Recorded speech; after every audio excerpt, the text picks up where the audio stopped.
जय हिंद साथियों, आप सभी का स्वागत करता हूं आप सभी के अपने चैनल टारगेट सिलेक्शन में। साथियों, आज की इस वीडियो में UP triple S C PET exam के लिए ऐसे 150 क्वेश्चंस देखेंगे जैसे सवाल आपके यूपी पेट में साथियों पूछे जाते हैं। तो इस वीडियो में साथियों मैं आपको पूरे के पूरे 100 सवाल करवाने वाला हूं और आप कोशिश कीजिएगा कि इन 100 सवालों में से 35 सवाल आपके बिल्कुल सही हो जाए।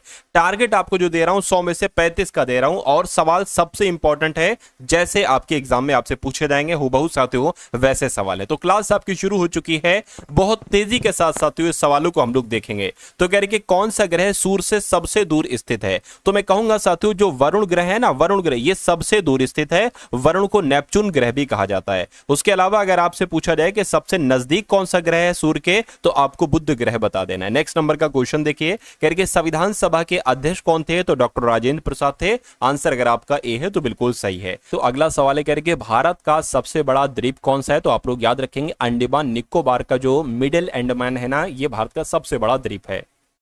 उसके बाद देखिए, गांधी जी को राष्ट्रपिता किसने कहा था साथियों, तो अगर आपका जवाब नेताजी सुभाष चंद्र बोस है तो आपका जवाब बिल्कुल सही हो जाएगा। उसके बाद देखिए, आपसे कहा जा रहा है कि कोशिका का जनक किसे कहा जाता है, तो रॉबर्ट हुक को। किसको साथियों, रॉबर्ट हुक को ही कोशिका का जनक कहा जाता है। ये काफी इंपॉर्टेंट क्वेश्चन है आपके लिए। अगला क्वेश्चन देखिए, यानी कि किस सागर को नमक का सागर कहा जाता है। ये बहुत अच्छा सवाल है। तो आपको ये याद रखना है कि मृत सागर की जब हम बात करते हैं तो मृत सागर को ही साथियों नमक का सागर कहा जाता है। नेक्स्ट नंबर का क्वेश्चन देखिए, कह रही कि द्वैध शासन प्रणाली किसने लागू की थी, तो द्वैध शासन प्रणाली तो रॉबर्ट क्लाइव के द्वारा लागू की गई थी। क्या द्वैध शासन प्रणाली साथियों रॉबर्ट क्लाइव के द्वारा लागू की गई थी। राज्यपाल किसके द्वारा नियुक्त किए जाते हैं, तो राष्ट्रपति के द्वारा, प्रधानमंत्री के द्वारा, मुख्यमंत्री के द्वारा, लोकसभा के अध्यक्ष के द्वारा। तो अगर आपका जवाब राष्ट्रपति है तो बिल्कुल सही। अगर मैं आपसे पूछूं कि मुख्यमंत्री किसके द्वारा नियुक्त किए जाते हैं, क्या मुख्यमंत्री की अगर बात करें तो ये राज्यपाल के द्वारा नियुक्त किए जाते हैं। देखिए जितने भी है ना, जितने भी स्टेट लेवल पर अधिकारी होते हैं वो सारे के सारे राज्यपाल के द्वारा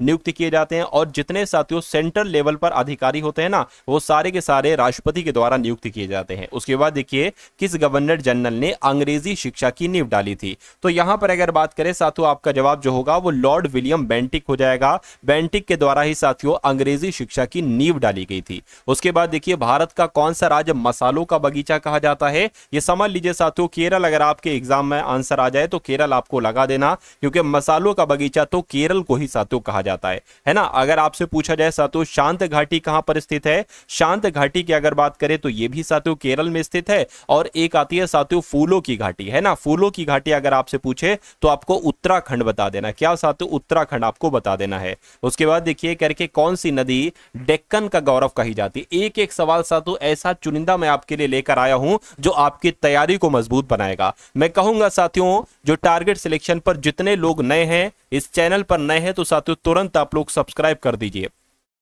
क्योंकि आपकी UP triple S C PT की तैयारी बिल्कुल निशुल्क मैं करवाऊंगा। 1 रुपया भी साथियों आपसे नहीं लूंगा। जो 400, 500, 1000 रुपए आपसे पेड कोर्स के ले रहे हैं ना साथियों, सब फेल हो जाएंगे आज की इस वीडियो के सामने। और जिस कदर मैं आपको तैयारी करवाऊंगा इन बचे खुश दिनों में, अगर ये अच्छे से सीरियसली आपने तैयारी कर ली तो ये समझ लीजिएगा पेपर ही आपका क्रैक हो जाएगा। बस जैसे मैं आपको पढ़ाते जाऊं, जितना मैं आपको पढ़ाते जाऊं उतना पढ़ लीजिएगा। 96% से 96 परसेंटाइल से ऊपर आपका परसेंटाइल आएगा, लगभग 97 परसेंटाइल के आसपास, है ना। चलिए, तो डेक्कन का गौरव कही जाती है कौन सी नदी को, मैं कहूंगा गोदावरी नदी आपका आंसर हो जाएगा। गोदावरी नदी डेक्कन का गौरव कही जाती है। अगला सवाल, संविधान का संरक्षक किसे कहा जाता है, तो सुप्रीम कोर्ट की अगर हम बात करें, यानी कि उच्चतम न्यायालय, सर्वोच्च न्यायालय को ही संविधान का संरक्षक कहा जाता है। उसके बाद देखिए, अगला क्वेश्चन है, कह रहे कि आर्यभट्टीय किसकी रचना है, तो ये साथियों किससे मिलता जुलता इनका नाम है, मैं आपको बता देता हूं। आर्यभट्ट की रचना है साथियों आर्यभट्टीय, आप लोग याद रखेंगे। उसके बाद देखिए, कह रहे कि सौर मंडल में सबसे बड़ा ग्रह कौन सा होता है। देखिए अगर यहां पर बात करते हैं लाल ग्रह किसे कहते हैं, तो लाल ग्रह कहते हैं मंगल ग्रह को, है ना। और नीला ग्रह की अगर बात करें तो नीला ग्रह किसे कहा जाता है, पृथ्वी को साथियों नीला ग्रह कहा जाता है। ये भी आप लोग याद रखेंगे, है ना। पृथ्वी ग्रह को क्या कहा जाता है, नीला ग्रह कहा जाता है। सूर्य के सबसे दूर स्थित कौन सा ग्रह है, तो वरुण है, नेपच्यून है। और सबसे नजदीक साथियों बुध ग्रह है। सबसे छोटा बुध ग्रह, सबसे बड़ा आपका बृहस्पति ग्रह है। तो सबसे बड़ा ग्रह की अगर बात करें तो साथियों बृहस्पति ग्रह, ये आपके सवाल का बिल्कुल सही जवाब हो जाएगा। पृथ्वी के समान है शुक्र ग्रह, यानी कि इसको पृथ्वी की भगिनी ग्रह भी कहा जाता है। क्या, पृथ्वी की भगिनी ग्रह किसे कहा जाता है? तो साथियों पृथ्वी की भगिनी ग्रह शुक्र को ही कहा जाता है। उसके बाद देखिए अगला सवाल, मोहनजोदड़ो का अर्थ क्या है, एक बार मुझे बताइए। तो मरे हुए लोगों की भूमि, मृतकों का टीला, राजा का महल या ईंटों का नगर। तो आपको याद रखना है मृतकों का टीला, ये मोहनजोदड़ो का अर्थ है ना, जिनका आंसर ऑप्शन नंबर बी है, तो बिल्कुल करेक्ट है। उसके बाद देखिए भारत में प्रथम रेलगाड़ी कहां से कहां तक चली गई थी? देखिए अगर हम बात करते हैं भारतीय रेलवे का जनक किसे कहा जाता है ना, भारतीय रेलवे का, क्या भारतीय रेलवे का जनक किसे कहा जाता है अगर आपसे पूछा जाए? तो डलहौजी को कहा जाता है। क्यों? क्योंकि डलहौजी के समय में ही पहली बार रेलगाड़ी चली थी। और कब चली थी साथ? तो 1853 में चली थी। कहां से कहां तक चली थी अगर आपसे पूछा जाए? तो मुंबई से थाने के बीच चली थी, और पहली बार जो चली थी वो सिर्फ और सिर्फ 34 किलोमीटर तक चली थी। इसलिए आंसर आपका जो जाएगा वो ऑप्शन नंबर बी होगा। उसके बाद देखिए अगला सवाल, लोकतंत्र का पालना किसे कहा जाता है, मुझे बताइए। तो किसे कहा जाता है? यूनान ग्रीस को कहते हैं। बिल्कुल साथियों, लोकतंत्र का पालना यूनान ग्रीस को ही कहा जाता है। नेक्स्ट नंबर का सवाल है, कह रहे कि Guinness book of world record की शुरुआत साथियों कब हुई थी, एक बार मुझे बताइए। यहां पर अगर बात करें साथियों, ये बात आपको याद रखना है, 1955 की अगर बात करें, Guinness book of world record की शुरुआत 1955 में ही हुई थी। उसके बाद देखिए कह रहे कि भारत में पहला कंप्यूटर कब आया, एक बार मुझे बताइए। 1955 में, 56 में या 60 में या 65 में? तो आपको याद रखना है 1955 आपका आंसर हो जाएगा। बिल्कुल सही, भारत में पहला कंप्यूटर 1955 में आया। भारत में सबसे लंबा रेलवे प्लेटफॉर्म कहां पर है? देखिए अगर राज्य की बात करें कि कौन से राज्य में है ना, कौन से राज्य में साथियों भारत का सबसे लंबा प्लेटफॉर्म है, तो मैं कहूंगा कर्नाटक में है। और कौन सा railway platform? Howrah railway platform, ये दुनिया का सबसे लंबा प्लेटफॉर्म बन चुका है ना, ये कर्नाटक में है। इससे पहले कहां पर था? गोरखपुर में था। उसके बाद देखिए कह रहे हैं कि आपसे भारत में पहला डाक टिकट कब जारी किया, अगर आपसे एग्जाम में सवाल पूछ लिया जाए तो 1852 आपको बता देना है। भारत में पहला डाक टिकट 1852 में ही साथियों जारी किया गया था। तो चंद्रमा पर पहुंचने वाले पहले भारतीय कौन थे? देखिए अभी तक चांद पर कोई पहुंच नहीं पाया। अगर भारतीयों की बात करें तो कोई नहीं पहुंच पाया साथी, ठीक है ना। तो अगर पहले हम बात करें कि अंतरिक्ष यात्री यानी कि अंतरिक्ष पर जाने वाले पहले भारतीय कौन थे, तो यहां पर आपका आंसर राकेश शर्मा हो जाएगा। इस वजह से साथियों इनको अंतरिक्ष यात्री के नाम से भी जाना जाता है, अंतरिक्ष यात्री भी कहते हैं। तो मैं कहूंगा चांद पर है ना, राकेश यादव की अगर बात करें तो ये एक तरीके से चांद पर नहीं गए थे, है ना। तो कुल मिला के आपका राइट आंसर जो होना चाहिए इनमें से कोई नहीं होना चाहिए। उसके बाद देखिए अगला सवाल है, आपकी स्क्रीन पर देखिए और मुझे बताइए आपका जवाब यहां पर साथियों क्या हो सकता है। कह रहे कि भाभा परमाणु अनुसंधान केंद्र ये कहां पर स्थित है? तो ये साथियों मुंबई में स्थित है, ये आपको याद रखना है। उसके बाद देखिए कह रहे कि ओलंपिक खेल कितने वर्षों के अंतराल पर होते हैं? तो ये साथियों 4 वर्षों के अंतराल पर होते हैं। आंसर आपका भी होगा। नेक्स्ट नंबर का क्वेश्चन है, कह रहे कि संविधान दिवस कब मनाया जाता है, मुझे बताइए। देखिए संविधान को पूर्ण रूप से लागू कब किया गया? आपको मालूम होना चाहिए साथियों 26 जनवरी 1950 को। 26 जनवरी 1950 को इसकी अंतिम बैठक कब हुई? ठीक इससे 2 दिन पहले यानी कि 24 जनवरी 1950 को। और संविधान दिवस कब मनाया जाता है? 26 नवंबर को साथियों संविधान दिवस मनाया जाता है। यह बात भी आपको याद रखना है। उसके बाद देखिए अगले नंबर का सवाल कह रही है भारतीय संविधान की प्रस्तावना में कुल कितने शब्द हैं? तो साथियों 85 शब्द हैं, है ना, 85 शब्द हैं। आंसर आपका ऑप्शन नंबर बी होगा। नेक्स्ट नंबर का क्वेश्चन है, आपसे कह रहे हैं कि भारत में कितने उच्च न्यायालय हैं, कितने हाई कोर्ट हैं? तो 25 हाई कोर्ट हैं। आंसर आपका ऑप्शन नंबर बी होगा। अगला सवाल है, कह रहे कि सत्यमेव जयते ये कहां से लिया गया है? तो ये साथियों मुंडकोपनिषद से लिया गया है। राइट आंसर आपका ऑप्शन नंबर सी हो जाएगा। भारत का राष्ट्रीय गान की अगर हम बात करें, देखिए एक है भारत का राष्ट्रीय गान और एक है भारत का राष्ट्रीय गीत। क्या? एक है भारत का राष्ट्रीय गान और एक है भारत का राष्ट्रीय गीत। राष्ट्रीय गीत की अगर बात करें तो वंदे मातरम है। और वंदे मातरम किसके द्वारा लिखित है? बंकिम चंद्र चटर्जी के द्वारा लिखित है। और अगर राष्ट्रीय गान की हम बात करते हैं तो क्या है साथियों? जन गण मन है ना, जन गण मन है। और ये क्या है? ये एक राष्ट्रीय गान है। और इसको किसके द्वारा लिखा गया? रविंद्रनाथ ठाकुर के द्वारा लिखा गया। इसलिए आपके सवाल का जवाब अगर ऑप्शन नंबर सी के साथ है तो मैं कहूंगा बिल्कुल सही है। उसके बाद देखिए अगला सवाल है, कह रहे कि लोकसभा की अधिकतम सदस्यों की संख्या कितनी होती है ना। तो 2 आंग्ल भारतीय पहले हुआ करते तो 552 हुआ करती थी, लेकिन अब कितनी है साथियों? 550 है। ये बात आप सभी लोग याद रखेंगे। अच्छा लोकसभा की अगर बात करें लोकसभा का नेता किसे कहा जाता है? तो मैं कहूंगा प्रधानमंत्री को कहा जाता है ना। किसको? लोकसभा का नेता किसे कहा जाता है? प्रधानमंत्री को कहा जाता है। लोकसभा को साथियों निचला सदन कहते हैं। क्या? संसद के दो सदन है, निचला सदन कहा जाता है लोकसभा को। और साथियों उच्च सदन किसे कहा जाता है? उच्च सदन आपका कहा जाता है राज्यसभा को कहा जाता है। तो ये दोनों बातें आप लोग यहां पर क्या याद रखेंगे? याद रखेंगे बहुत अच्छे तरीके से। उसके बाद देखिए माउंट एवरेस्ट को नेपाल में किस नाम से जाना जाता है? माउंट एवरेस्ट कहां पर है? तो नेपाल में है।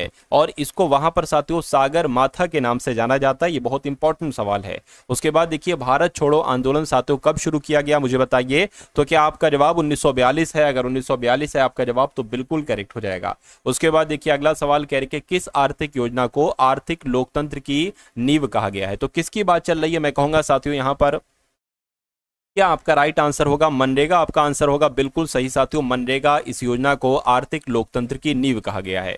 गगनयान मिशन किससे संबंधित है मुझे बताइए। तो गगनयान मिशन साथियों अंतरिक्ष मिशन से संबंधित है, इसलिए आपका जवाब जो जाएगा वो ऑप्शन नंबर बी हो जाएगा भाई। बहुत बढ़िया, वेरी गुड क्लास। उसके बाद देखिए रामचरितमानस की रचना किसके द्वारा की गई थी एक बार मुझे बताइए। तो तुलसीदास, सूरदास, कबीरदास, जयदेव। मैं कहूंगा तुलसीदास के द्वारा साथियों, है ना, तुलसीदास के द्वारा ही रामचरितमानस की रचना की गई थी। अगला सवाल है कह रहे कि स्वर्ण मंदिर कहां पर स्थित है मुझे बताइए। तो पटियाला में, चंडीगढ़ में, अमृतसर में या लुधियाना में। तो आपको ये याद रखना है कि स्वर्ण मंदिर अमृतसर में ही स्थित है। कह रहे कि भारत में डिजिटल इंडिया कार्यक्रम ये कब शुरू किया गया? ये बहुत इंपॉर्टेंट क्वेश्चन है साथियों, आप लोग याद रखेंगे, है ना। साथियों देखिए डिजिटल इंडिया की जब हम बात करते हैं तो 2015 में साथियों इस कार्यक्रम को शुरू किया गया था, इसलिए राइट आंसर आपका बी हो जाएगा। उसके बाद देखिए अगला सवाल, जय जवान जय किसान का नारा किसने दिया बताइए।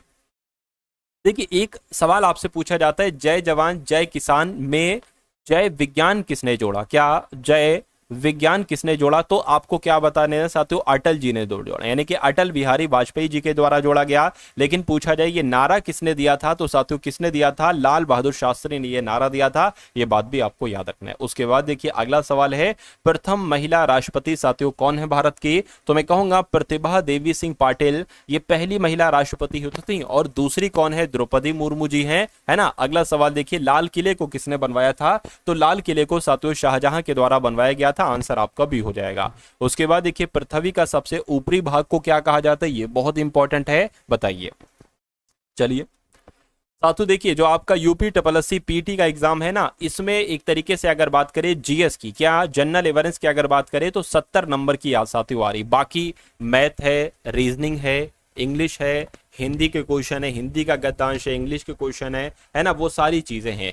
तो मेरा मानना है कि साथियों अगर आप कंप्लीटली तैयारी करना चाहते हैं तो टारगेट सिलेक्शन को सब्सक्राइब कर दीजिए साथियों तुरंत, और एक प्यारा सा कमेंट कर दीजिएगा साथियों, जय हिंद का नारा एक बार लगा दीजिएगा साथियों कमेंट सेक्शन में, मुझे बहुत अच्छा लगेगा, है ना। तो सारी रणनीति आपके लिए तैयार कर ली गई है कि क्या क्या पढ़ाना है, किस दिन क्या पढ़ाना है और कितना पढ़ाना है। तो आप साथियों सिर्फ वीडियो को देखते जाइए, इन क्वेश्चंस को तैयार करते जाइए, कैसे कैसे आपकी तैयारी कब और कितनी मजबूत हो जाएगी ये आपको भी साथियों पता नहीं चलेगा, और आप अपने इस एग्जाम को बहुत आराम से क्रैक कर डालेंगे, है ना। तो पृथ्वी का सबसे ऊपरी भाग को पता क्या कहा जाता है? क्रस्ट कहा जाता है। मैं कहूंगा बिल्कुल साथियों क्रस्ट कहा जाता है। आंसर जिनका ऑप्शन नंबर सी था तो बिल्कुल सही था।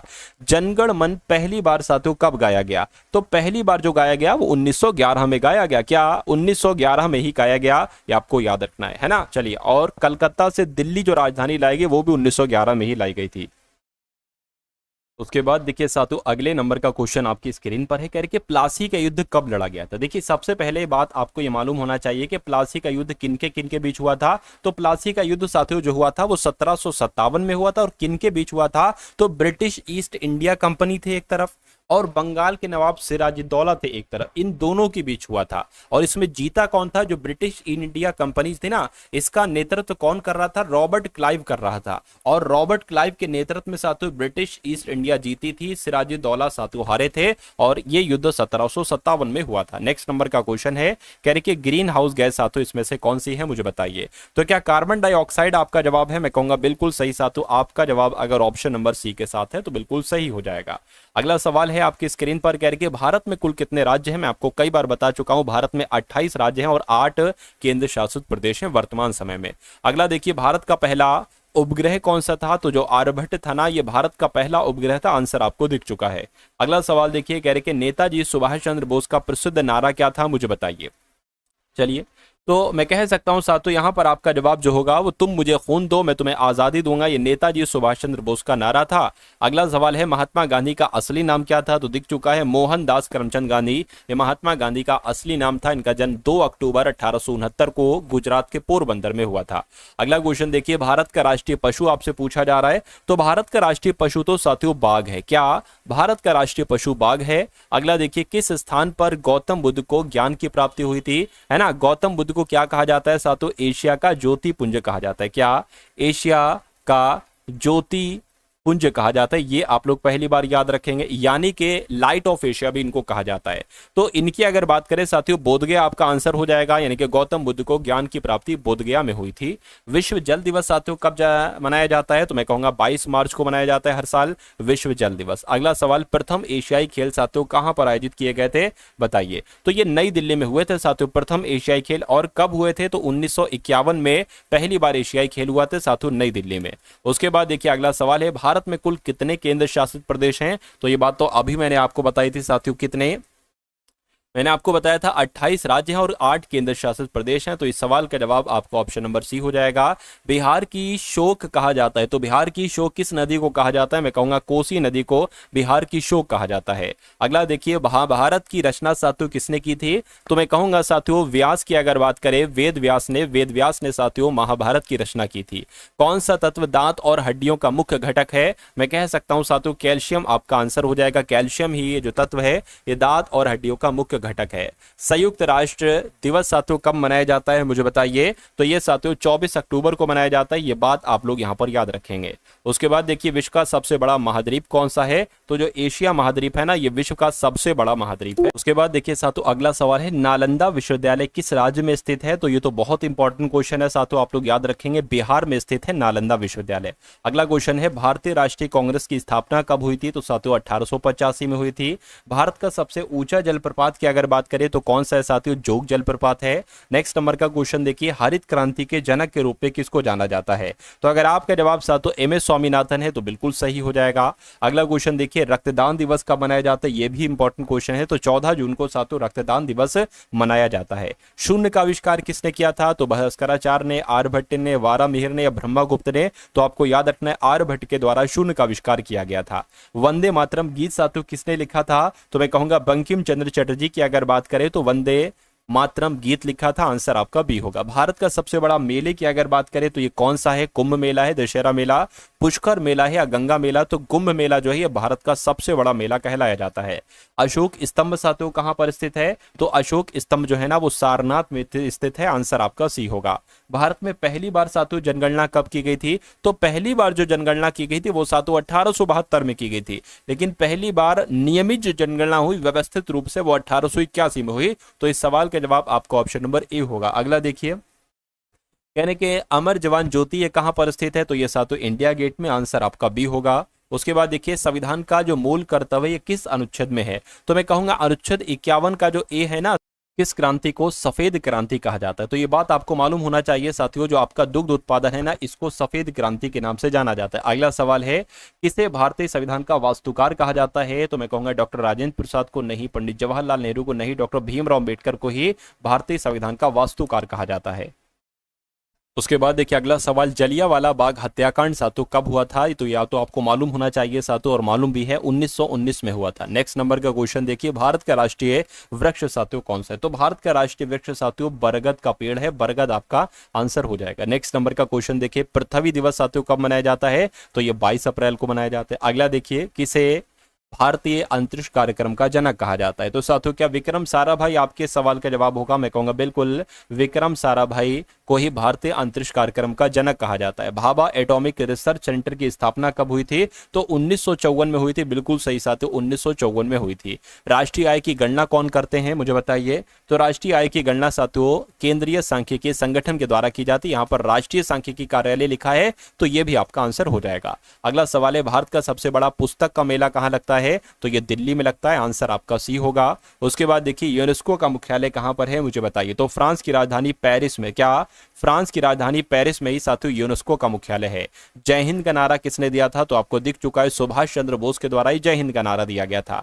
भारत का राष्ट्रीय पक्षी अगर आपसे पूछा जाए तो क्या है? तो साथियों मोर है। क्या भारत का राष्ट्रीय पक्षी क्या है साथियों? मोर है। उसके बाद देखिए पानीपत की तीसरी लड़ाई कब की गई थी? तो पानीपत की पहली लड़ाई साथियों 1526, दूसरी लड़ाई 1556, तीसरी लड़ाई 1761 में की गई थी। ये बात आप सभी लोगों को याद रखना है। उसके बाद देखिए राज्यसभा को क्या कहा जाता है? देखिए राज्यसभा को ऊपरी सदन कहा जाता है और लोकसभा की अगर बात करें तो लोकसभा को सातों निचला सदन कहा जाता है। ये भी आप लोग को याद रखना है। कह रहे कि भारत का पहला परमाणु परीक्षण कब किया गया था? तो क्या 1974 में किया गया था? बिल्कुल 1974 में हुआ था भारत का पहला परमाणु परीक्षण।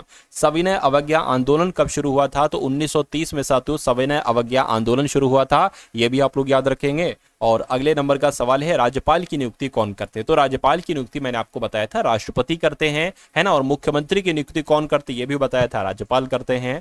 उसके बाद देखिए भारत के पहले राष्ट्रपति तो डॉक्टर राजेंद्र प्रसाद थे।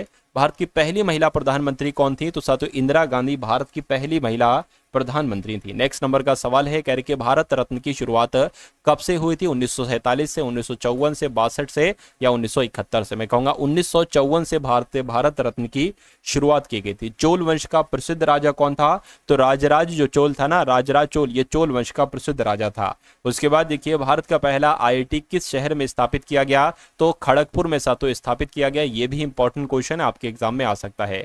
डीआरडीओ की अगर आपसे पूछा जाए कि इसका हेडक्वार्टर कहां पर स्थित है, तो इसका हेडक्वार्टर नई दिल्ली में स्थित है। कहां पर साथियों? नई दिल्ली में स्थित है। और जय जवान जय किसान जय विज्ञान किसने कहा था? ये आपसे कुल मिला के यहां पर पूछा जा रहा है, मुझे बताइए।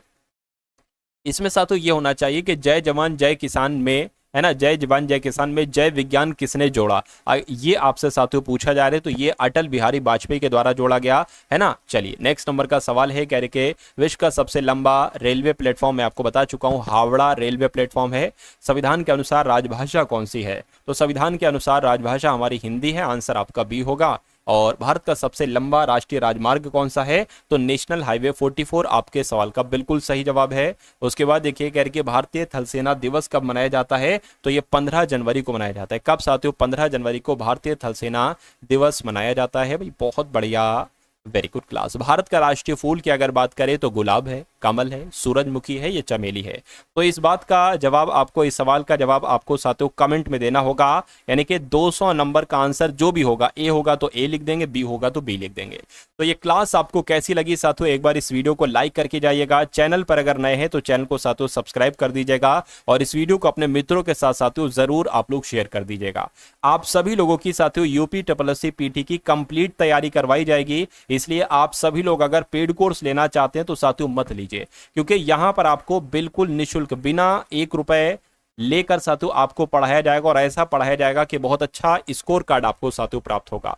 तो बस आप लोग साथियों थोड़ा सा विश्वास करिए, जितनी चीजें आपको पढ़ाई जाए, जितना कंटेंट आपको दिया जाए। अभी तो साथियों ये शुरुआत है। अभी आप देखिएगा मैं आपके लिए साथियों थ्योरी टाइप से भी क्लास लाऊंगा, टॉपिक वाइज भी क्लास लाऊंगा और जो मैथ्स के क्वेश्चंस है उनकी भी क्लास, और मैथ का जो आपका ग्राफ पूछा जाता है, डीआई सबसे ज्यादा पूछा जा रहा है, 10 नंबर का लगभग डीआई इसमें पूछा जाता है ना। हिंदी के गद्यांश पूछे जाते हैं, तो हिंदी के गद्यांश में से आखिर कैसी वो ट्रिक है, कहां से वो उसके आंसर निकाले जाते हैं, ये चीज भी मैं आपको ये कला सिखाऊंगा। सब कुछ सिखाने वाला हूं, पूरी रणनीति बना रहा हूं, कुछ बन चुकी है, बस आपके सामने पेश करना बाकी है ना। चलिए तो इस चैनल को आप लोग सपोर्ट कीजिए, चैनल को शेयर करते रहिए साथियों, मुझे बहुत अच्छा लगेगा। तो मिलते हैं हम सभी लोग आने वाली वीडियो में। जय हिंद साथियों।